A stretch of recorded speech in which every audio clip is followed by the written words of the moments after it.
গল্পস্রোত চ্যানেলে আপনারা শুনছেন সেলিনা হোসেন রচিত উপন্যাস কাঁটাতারে প্রজাপতি। আজ ১১ পর্ব।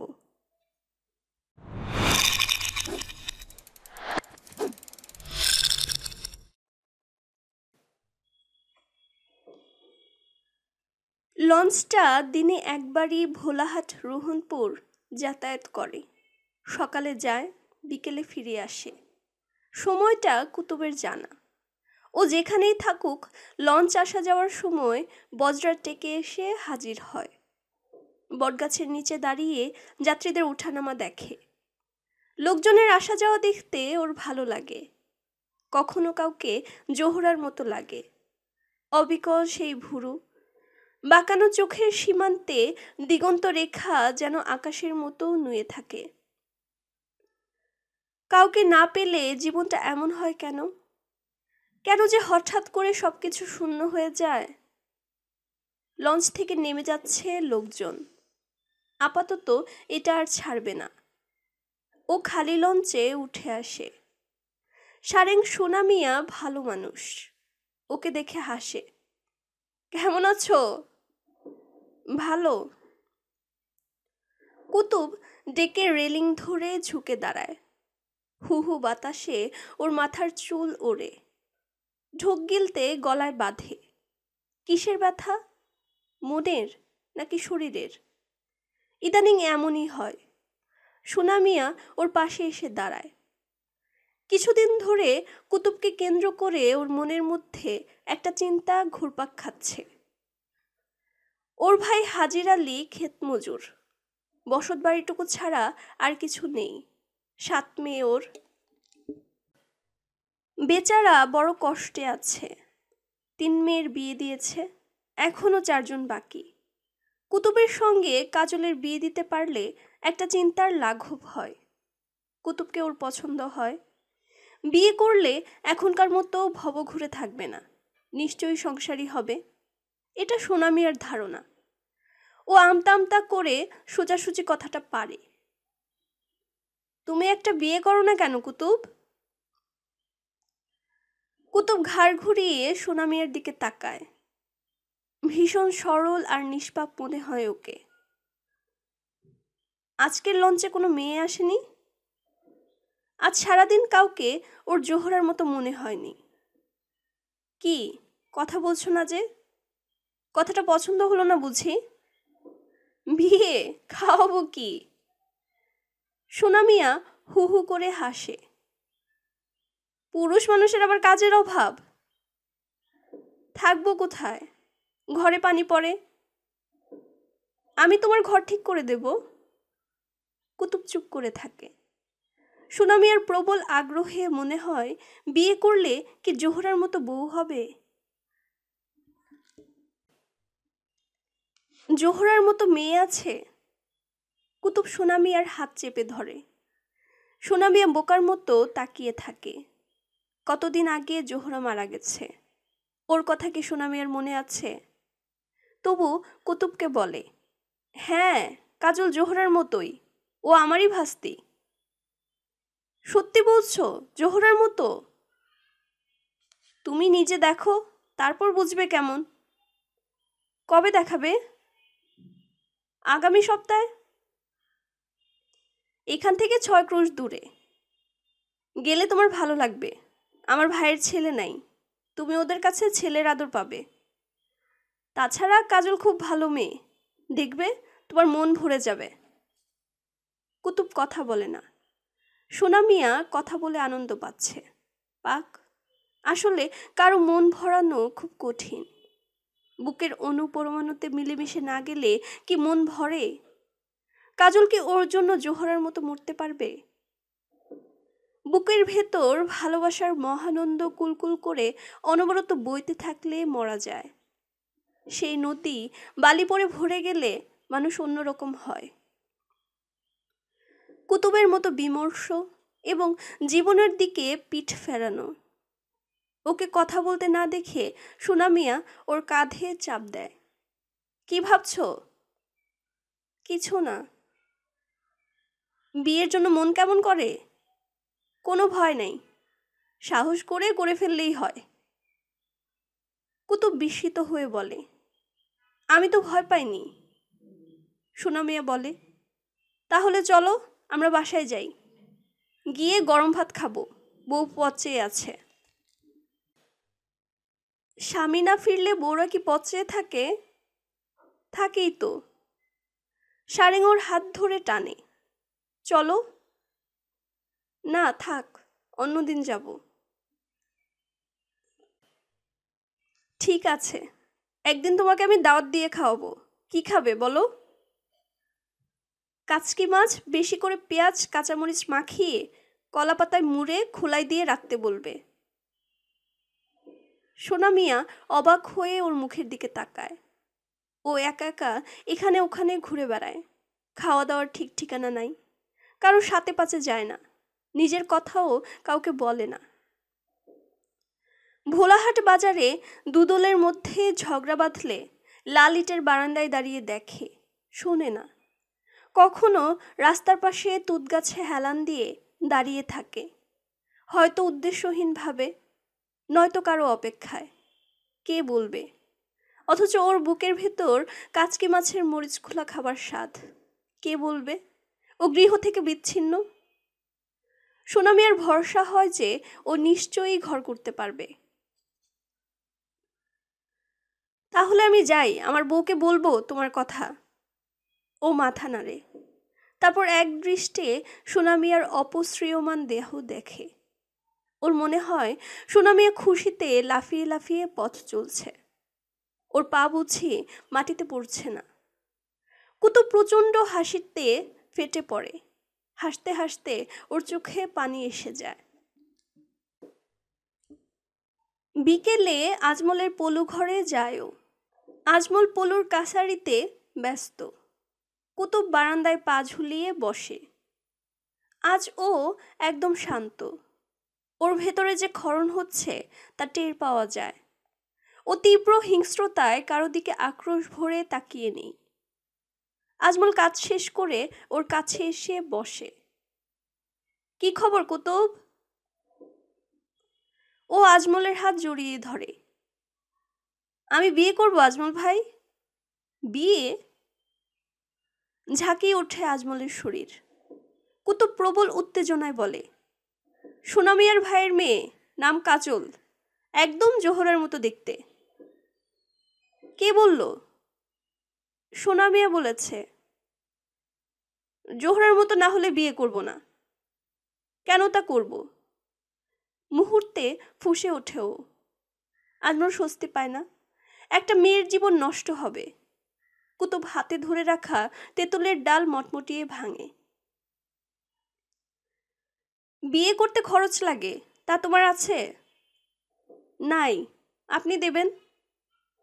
আমি আপনাকে আস্তে আস্তে শোধ দেব। তোমার ঘরও তো নষ্ট হয়ে গেছে। সোনা মিয়া ঠিক করে দেবে। সত্যি তুমি বিয়ে করবে কুতুব? হ্যাঁ করব। আপনি যাবেন আমার সঙ্গে? যাব। হঠাৎ আজমলের মনে হয় হয়তো বিয়ে করলে কুতুব ভালো হয়ে যাবে। কেন ভাবছে একটা মেয়ের জীবন নষ্ট হবে? কুতুবের ভালো হয়ে ওঠাটাও তো দরকার। এখন সবার উচিত ওকে সাহায্য করা। তোমার বউয়ের জন্য আমি একটা লাল শাড়ি কিনে আনবো কুতুব। শুধু শাড়ি? স্নো পাউডার, ক্লিপ, ফিতা? কুতুব খুশি হয়ে চলে যায়। আজমল সোনা মিয়ার সঙ্গে যোগাযোগ করে সব ঠিক করে ফেলে। ওরা তৈরি হয়েই যাবে। কুতুবের মেয়ে পছন্দ হলে সঙ্গে সঙ্গে বিয়ে পড়িয়ে দেওয়া হবে। পরদিন বউ নিয়ে চলে আসবে। আজমলের সমর্থনে সোনা মিয়া উৎসাহিত হয়ে ওঠে। ও কানাহাটি গিয়ে হাজির আলীর সঙ্গে কথাবার্তা পাকা করে। হাজির আলী বারবার জিজ্ঞেস করছে, ছেলেটা ভালো তো? ওর বউ উচ্চবাক্য করেনি। মেয়েটার একটা গতি হচ্ছে, এই ভেবেই খুশি। এখন কুতুব আর আজমলকে নিয়ে যাবার সময় ওর কানে বারবার সোনা মিয়ার কণ্ঠ বেজে ওঠে। নিঃস্ব হাতে মেয়েকে উঠিয়ে দেবে, তবু পিতার শঙ্কিত হৃদয় থেকে দূরে যেতে পারে না। পথে ওরা কেউ তেমন কথা বলে না। আজমল 2-4 বার কুতুবের সঙ্গে ইয়ার্কি করার চেষ্টা করলে ও রেগে যায়। ও গম্ভীর, মনে হয় গভীরভাবে কোনো কিছুর মধ্যে ডুবে আছে। ওর ভঙ্গি কুতুবের পছন্দ হয় না। দুপুর গড়িয়ে গেলে ওরা হাজির আলীর বাড়িতে এসে পৌঁছে। সোনা মিয়া হইচই করে, আপ্যায়নের কি ব্যবস্থা হয়েছে তার তদারকি করে। আপ্যায়ন যাতে খারাপ না হয় সেজন্য ও গতবার এসে হাজির আলীকে 15 টাকা দিয়ে গেছে। কুতুব পাথরের মূর্তির মতো বসে আছে। কথাবার্তা আজমলি বলছে। শুধু কাজলকে দেখার সময় ওর চোখ উজ্জ্বল হয়ে ওঠে। দেখা পর্ব শেষ হলে ও ওর সম্মতির কথা জানায়। সন্ধ্যার পর বিয়ে হয়ে যায়। মৌলবি ডেকে বিয়ে পড়ানো হয়। মৌলবী সাহেবের কোনো কথা কুতুবের কানে ঢোকে না। ওর মাথার মধ্যে বিচিত্র ধরনের ভাবনা কাজ করে। কেবলই মনে হতে থাকে এখানে ও কাজল ছাড়া কাউকে চেনে না। অনেক রাতে আজমলকে ঘরে ঢুকিয়ে দেয়। মেঝেতে মাদুরের উপর ঘুমটা দিয়ে বসে আছে কাজল। আজমলের দেয়া লাল টুকটুকে শাড়ি ওর পরনে। ওর মুখ দেখা যায় না, কিন্তু বোঝা যায় ও কাঁদছে। মৃদু ধ্বনি আসছে, শরীর নড়ছে। কুতুব সোনা মিয়ার মুখের দিকে তাকায়। ও কাঁদে কেন? বিয়ের সময় সব মেয়েরাই কাঁদে। মিথ্যা কথা। কেন? একজন কাঁদেনি। হতে পারে, আমি জানি না। সব মানুষ কি আর এক হয়? সবাই এক হয় না। কিছুটা অস্বাভাবিক কণ্ঠে বলেও আজমল চমকে ওঠে। এখানে আসার সময় থেকেই ও অন্যরকম আচরণ করছে। ওর অস্বস্তি লাগে। তড়িঘড়ি বলে, কুতুব এখন শুয়ে পড়ো, কাল আবার আমাদের যেতে হবে। সোনা মিয়া কুতুবের হাত চেপে ধরে। তুমি কাজলকে দেখবে কিন্তু, ও বড় ভালো মেয়ে। কুতুব মাথা নাড়ে। ওরা চলে গেলে ও দরজা বন্ধ করে দেয়। ঘুমটার আড়ালে কাজল গুনগুনিয়ে কেঁদেই যাচ্ছে। কুতুব ঘুমটা খুলে বলে, তুমি কাঁদো কেন? কাজল উত্তর দেয় না। কুতুব ওর মুখ তুলে ধরে। গালে জলের রেখা, ভেজা চোখ জোড়া যেন বৃষ্টি ধোয়া দিগন্ত। ওখানে ভুরুর আকাশ এসে উপর হয়ে পড়েছে। জোহরা, আমার জোহরা। কুতুব কাজলকে বুকে টেনে নেয়। ওর স্পষ্ট মনে পড়ে জোহরার গলার ডান দিকে একটি কালো রঙের বড় জরুল ছিল। কাজলেরও তাই। ও পাগলের মতো চুমু খায়। আর কি ছিল জোহরার? জানে না। ও আর কিছুই জানে না। রাত বাড়তে থাকে আর ও কাজলের শরীর হাতড়ায়, যেন এক বদ্ধ উন্মাদ তার কাঙ্ক্ষিত জিনিস খুঁজছে, কিন্তু পাচ্ছে না। কাজল বিরক্ত হয়। আপনি এমন করেন কেন? তুমি খুব ভালো, আমি তোমায় মাথায় করে রাখবো। কুতুবের পাগলামি থামে না। জোহরাকে ওর দেখা হয়নি। ও কাজলকে দিয়ে সেই স্বাদ মেটাচ্ছে। এক আশ্চর্য পিপাসা রাতের অন্ধকার বিদীর্ণ করে হাহাকার করে। কাজলের সুগঠিত শরীর তার কাছে একটা বিন্দু। কাজল, তোমার তেঁতুল গাছ ভালো লাগে? না। কেন? লোকে বলে তেঁতুল গাছে ভূত থাকে। মিছা কথা। না, সত্যি। আমি বললাম মিছা কথা? কুতুবের ক্রুদ্ধ দৃষ্টিতে আগুন ঝরে। ও কাজলের হাত মুচড়ে ধরলে ও বুঝতে পারে ওর স্বামী রাগে ফুঁসছে। ওর মনে হয় লোকটা সুস্থ নয়। সোনা চাচা ওকে একটা পাগলের সঙ্গে বিয়ে দিয়েছে। ও চিত হয়ে শুয়ে লোকটা ওর মুখের উপর ঝুঁকে আছে। দরজা বন্ধ করার পর থেকে লোকটা ইচ্ছে মতো ওর সঙ্গে আচরণ করছে। এখন ওর রাগ বাড়তে থাকে, জেদি এবং একরোখা রাগ। কুতুব ফুঁসতে ফুঁসতে বলে, আমাদের বাড়ির পেছনে আমরা একটা তেঁতুল গাছ লাগাবো। না। কাজলের কণ্ঠ অসহিষ্ণু। আমার উপর কথা বলতে পারবে না। বলবো, একসময় বলবো। আমাকে একটা পাগলের সাথে বিয়ে দিয়েছে। কাজল কাঁদতে আরম্ভ করে। কুতুব থমকে যায়। দেখে কাজলের নগ্ন শরীরে কান্নার ঢেউ খেলে যায়। কি সুন্দর! ও একদিন জোহরাকে বলেছিল, তোমার জরল কি সুন্দর, তোমার সাথে বিয়ে হলে আমি ওইখানে আগে চুমু খাবো। জোহরা খিলখিলিয়ে হেসেছিল। সে কি বাঁধ ভাঙা হাসি! কাজল কি এখন তেমন করে হাসবে? ও কাজলের ঘাড়ের চারপাশে হাত রাখে, মমতার হাত। ও কোনোদিন জোহরাকে কাঁদতে দেখেনি, অথচ সারাক্ষণই কাঁদছে এই মেয়েটা। কি যে জঘন্য! ওর 10টা আঙ্গুল গলার চারপাশে নিবিড় হয়ে ওঠে। কি প্রচণ্ড নিষ্ঠুরতা কুতুবের শরীরে! কাজলের মুখটা এখন তেঁতুল গাছে ঝোলা জোহরার মতো হয়ে যাচ্ছে। চোখ বেরিয়ে আসছে, মুখে গাজলা, কণ্ঠে গো গো ধ্বনি। কি আনন্দ, কি আনন্দ! এত কাছে জোহরাকে ও কোনোদিন পায়নি, এত নিবিড়, এত আপন। ওর হাতের মধ্যে কাজলের শরীর ঢলে পড়ে, নিষ্প্রাণ। কুতুব ওকে বুকে জড়িয়ে ধরে। মনে হয় ও নিজেই এখন একটা বিশাল তেঁতুল গাছ। ওর বুকের ওমে কাজল জোহরা হয়ে যাবে। ভোরবেলা পুলিশ যখন ওকে ধরে নিয়ে যায়, তখন পর্যন্ত ও একটা কথাও বলেনি। আজমল অনেক প্রশ্ন করেছে, জবাব নেই। শুধু এক অস্বাভাবিক দৃষ্টিতে ও পুরো ঘটনা অবলোকন করছে। কাজলের মা বোনেরা চিৎকার করে কাঁদছে। বাড়িতে ভেঙে পড়েছে গায়ের লোক। সোনামিয়া অপরাধী হয়ে মাথা নিচু করে বসে আছে। গায়ের লোক তীব্র আক্রমণে আজমলকে নাজেহাল করছে। মাফ চাওয়া ছাড়া ওর আর কী বা করার আছে? ওর বুক ফেটে কান্না আসে। ও অনবরত হাতের তালুতে চোখ মুছে। এ কি করলো কুতুব? কাজলের বাবাকে কাফনের টাকা দিয়ে আজমল পুলিশের সঙ্গে থানা পর্যন্ত আসে। পুলিশ ওকে নানা ধরনের প্রশ্ন করে। জবাব দিতে দিতে ও পরিশ্রান্ত হয়ে যায়।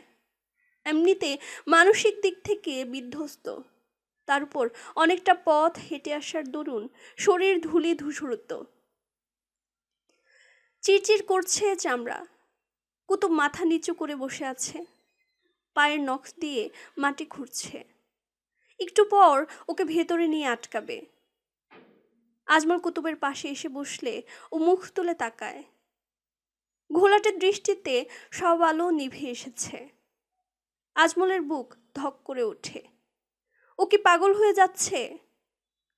ও কুতুবের হাত চেপে ধরে। কেন এমন করলে কুতুব?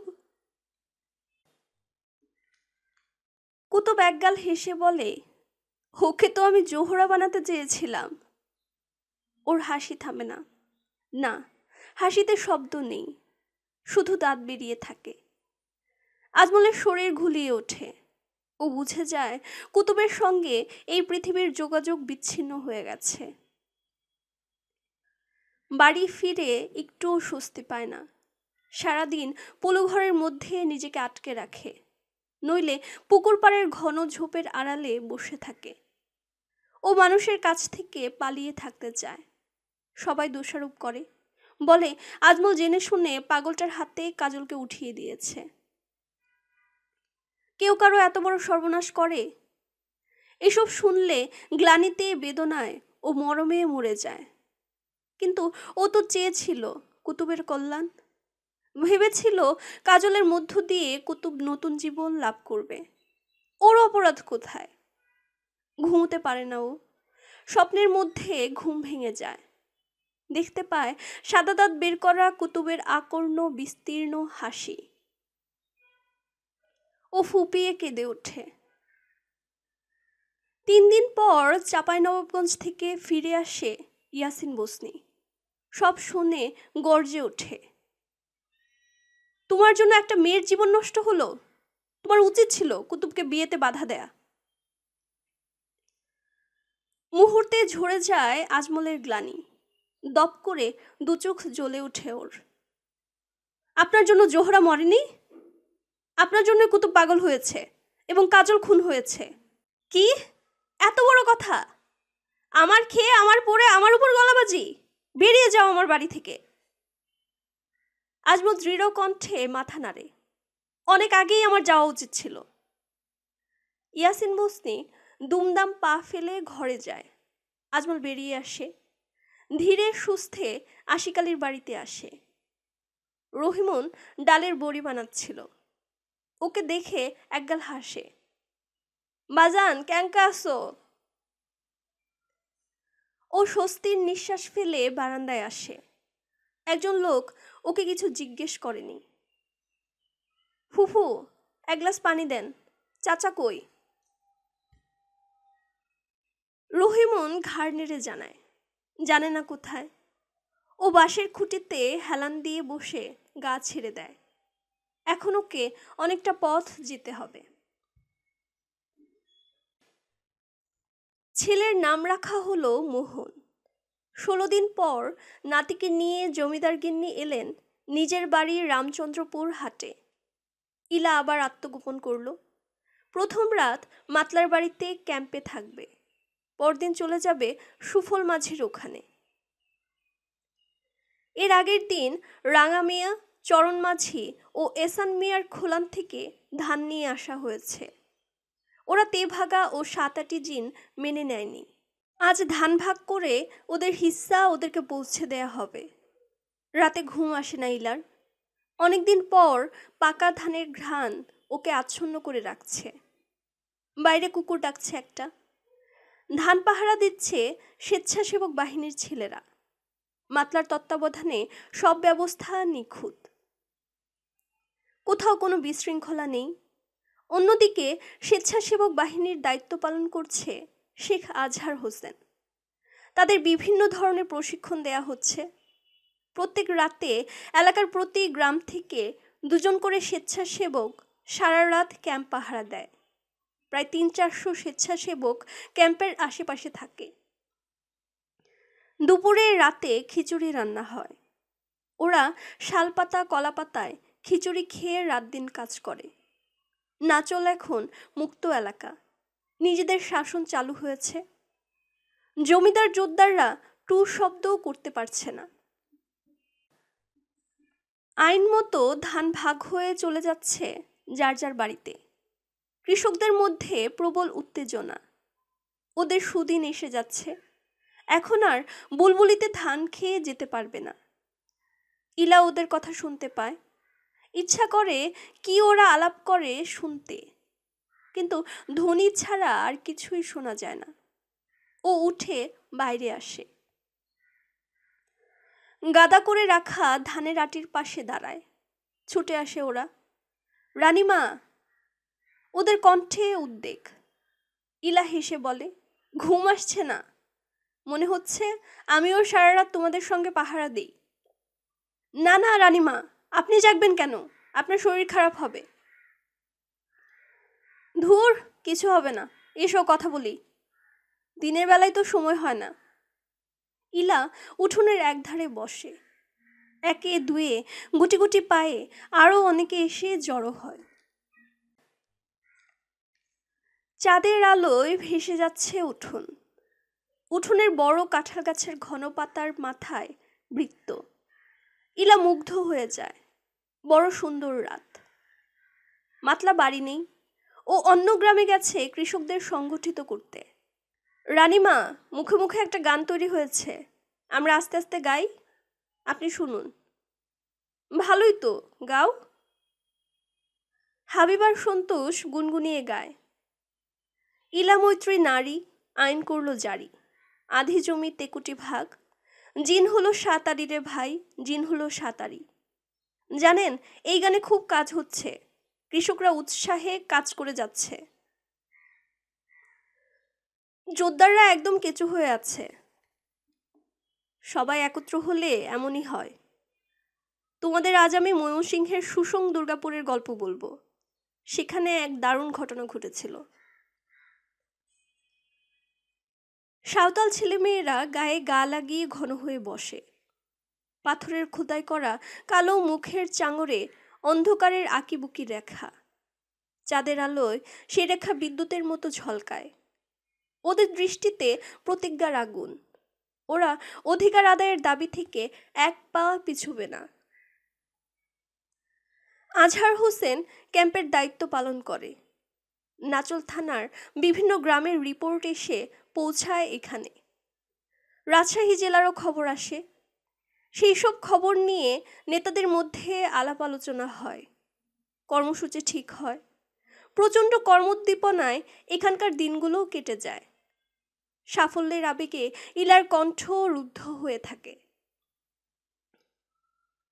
হরেক মৃদু কণ্ঠে বলে, রানীমা, বলছি হরেক, তোমাদেরকে কৃষক আন্দোলনের কথা বলতে আমারও ভালো লাগে। আমি নিজেকে ধরে রাখতে পারি না। আজ এখানে তোমরা যা করছো তেমন ঘটনায় ঘটেছিল সুসং দুর্গাপুরে। সুসং জমিদারদের আয়ের প্রধান ক্ষেত্র ছিল গারো পাহাড়। ব্রিটিশ আমলে গারো পাহাড় সুসং জমিদারদের হাতছাড়া হয়ে ব্রিটিশ সরকারের নিয়ন্ত্রণে চলে যায়। কিছুদিন পর ব্রিটিশ সরকার জমিদারদের হাতি ধরার অধিকারও কেড়ে নেয়। পাহাড়ের পাদদেশে বাস করত হাজং, গারো, ডালু, কোচ, রাজবংশী ইত্যাদি উপজাতি। ওদের কোনো খাজনা দিতে হতো না, কারণ ওরা জমিদারদের হাতি ধরায় সাহায্য করত। হাতি ধরার সময় 400-500 লোকের দরকার হতো। হাতি ধরা বন্ধ হয়ে যাওয়ায় জমিদাররা খাজনা আদায়ের দিকে নজর দিল। জমিদাররা বোঝালো, আমাদের এখন পাহাড় নেই, হাতি খেদা নেই, কাজেই তোমাদের খাজনা দিতে হবে। বিনা খাজনায় আমরা এত জমি রাখতে পারবো না। হাজং কৃষকদের তো মাথায় বাড়ি। এদের মধ্যে গোরাচাঁদ হাজং ছিল বুদ্ধিমান লোক। সে বলল, আমাদের পূর্বপুরুষরা জঙ্গল পরিষ্কার করে বসতি গড়েছে, চাষাবাদের উপযুক্ত করেছে। ওদের বাঘে খেয়েছে, সাপে কেটেছে। ওরা বুনো মহিষের সঙ্গে লড়াই করে এসব জমি আবাদযোগ্য করেছে। হাতি খেদাতেও আমাদের অনেক লোক মারা গেছে। আমরা গরিব, আমরা খাজনা দিতে পারবো না। আমরা সবসময় আপনাদের অনুগত, আপনাদের জন্য জীবন দেব, কিন্তু খাজনা নয়। জমিদাররা বুঝলো সহজ কথায় কাজ হবে না।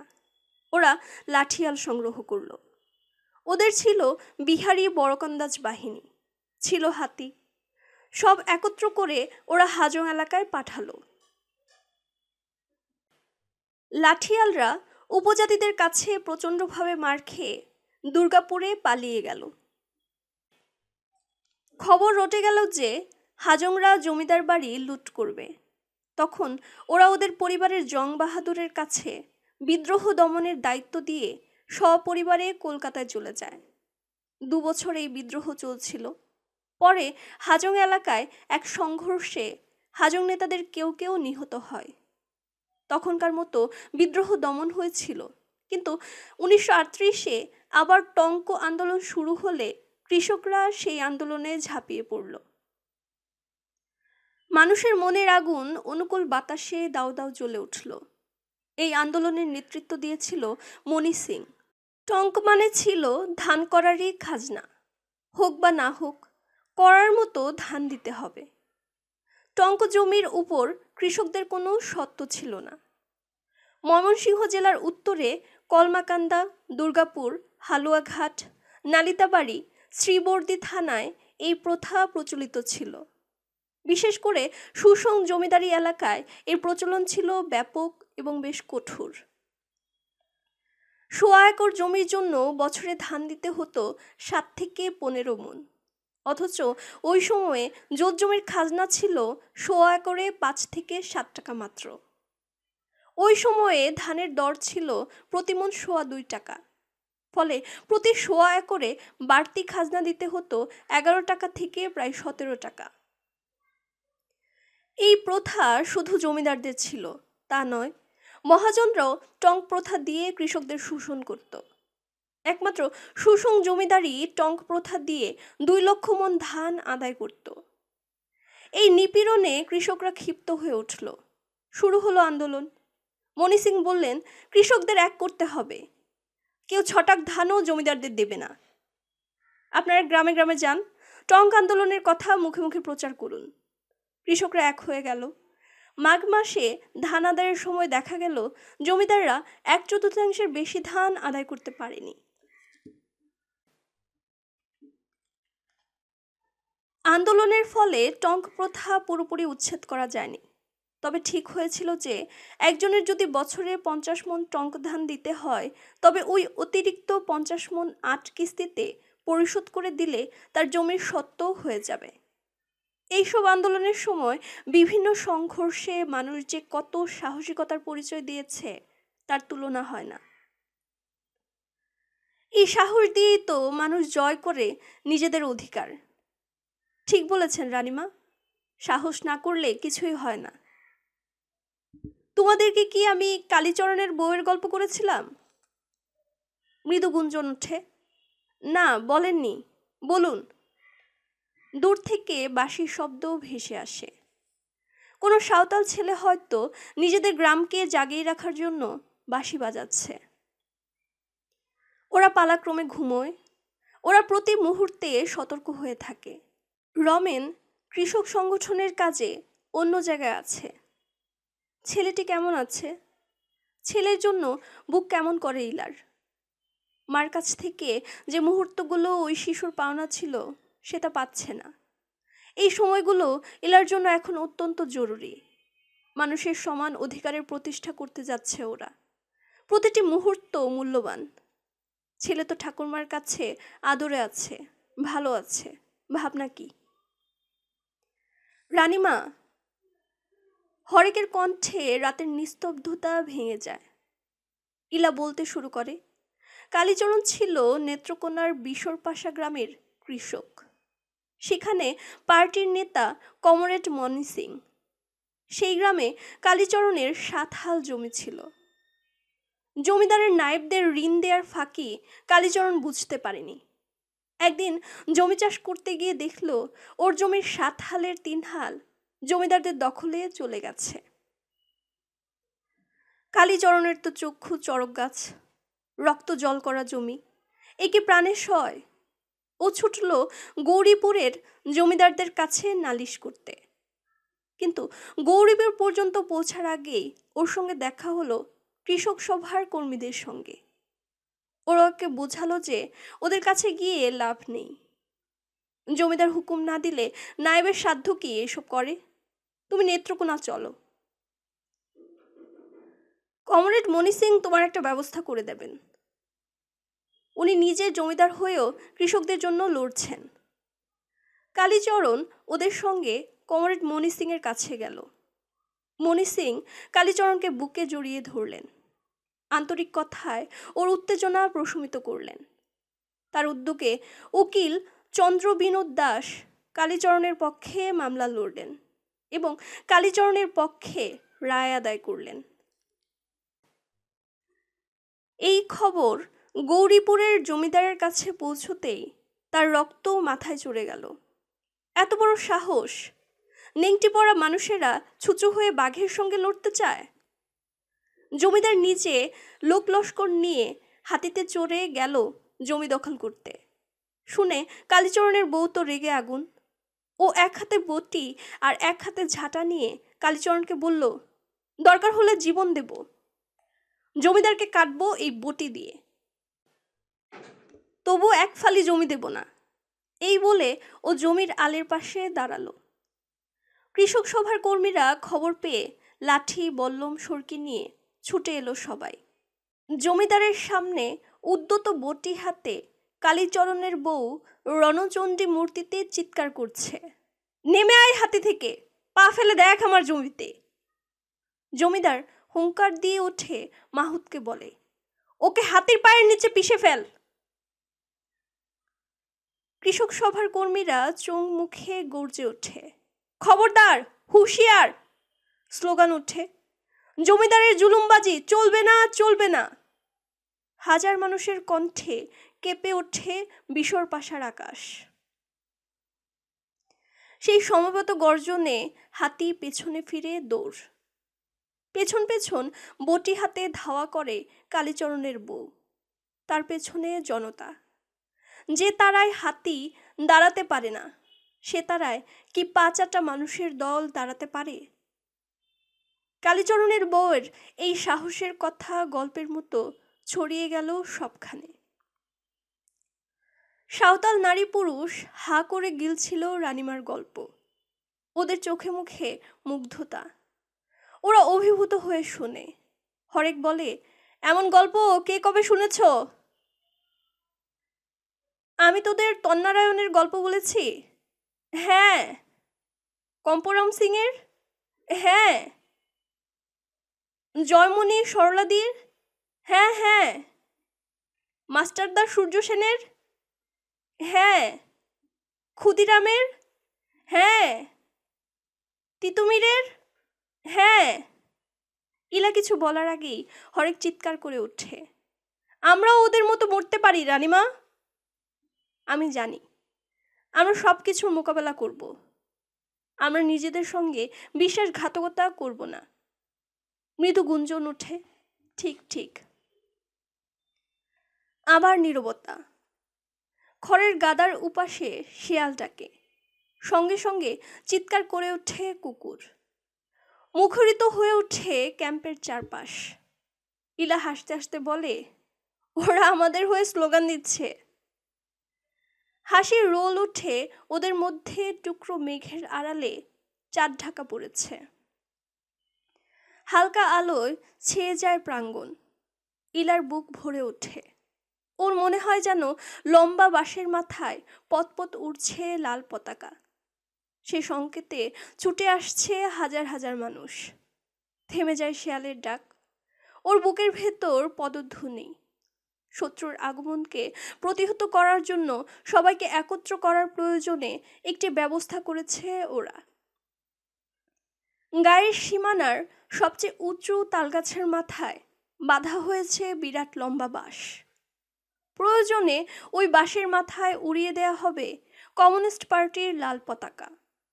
ওই পতাকা উড়লেই 500 মাইল এলাকার মানুষ বুঝে নেবে যে পার্টি তাদের ডাক দিয়েছে। ওই পতাকা ওড়ার সাথে সাঁওতালপল্লীতে বেজে উঠবে মাদল। ওই শব্দের তরঙ্গ সংকেত পৌঁছে যাবে হাজার মানুষের বুকে, ছড়িয়ে যাবে এক এলাকা থেকে অন্য এলাকায়। ইলার মুহূর্তে মনে হয় তেমন পরিস্থিতি হলে ওর সামনে বসে থাকা এসব মানুষ কালীচরণের বউয়ের মতো অসীম সাহসী হয়ে উঠবে। ওরা নিজেদের অতিক্রম করে ফেলবে। রানীমা, রাত তো প্রায় শেষ হয়ে এলো, আপনি ঘুমোতে যান। যাই। আসর ভেঙে যায়, যে যার মতো ছড়িয়ে পড়ে। ইলা বিছানায় শুয়ে আকাশ পাতাল ভাবে। সাঁওতালদের ভাষা ও ভালোভাবে রপ্ত করেছে বলেই এমন অন্তরঙ্গতা গড়ে উঠেছে। ওদের সঙ্গে কথা বললে বুক ভরে যায়। উপমহাদেশে বিপ্লব আসন্ন ভাবতে ভাবতে ও বিছানায় উঠে বসে। বিটি রণদ্বীপে বলেছিলেন, এতদিন আমরা সংস্কারপন্থী পথে অগ্রসর হয়েছি, বুর্জোয়া নেতৃত্বের লেজুর বৃত্তি করেছি, স্বাধীনভাবে উদ্যোগ নিয়ে স্বাধীনতা সংগ্রামের নেতৃত্ব দিতে পারিনি। ফলে প্রতিক্রিয়াশীল কংগ্রেস ও মুসলিম লীগ সমঝোতার ভিত্তিতে তথাকথিত স্বাধীনতা এনেছে। এই স্বাধীনতা প্রকৃত স্বাধীনতা নয়, ইয়ে ঝুট আজাদি হ্যায়।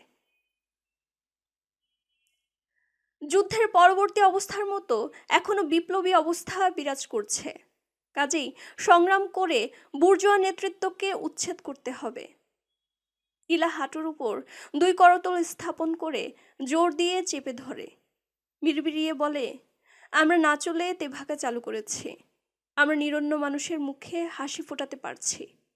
আমাদের জয় অনিবার্য। মানুষের মিলিত শক্তির কাছে সব অশুভ চক্রান্ত পরাভূত হয়। সে রাতে ওর আর ঘুম আসে না। ধন্যবাদ সকলকে এতক্ষণ সাথে থাকার জন্য। যারা আমাদের চ্যানেলটি সাবস্ক্রাইব করেছেন তাদের সকলকে অসংখ্য ধন্যবাদ। যারা এখনো করেননি করে ফেলুন এবং পাশে থাকা বেল আইকনটি প্রেস করে রাখুন পরবর্তী অংশ পেতে। গল্প ভালো লাগলে লাইক, কমেন্ট এবং অন্যদের কাছে শেয়ার করার অনুরোধ রইল।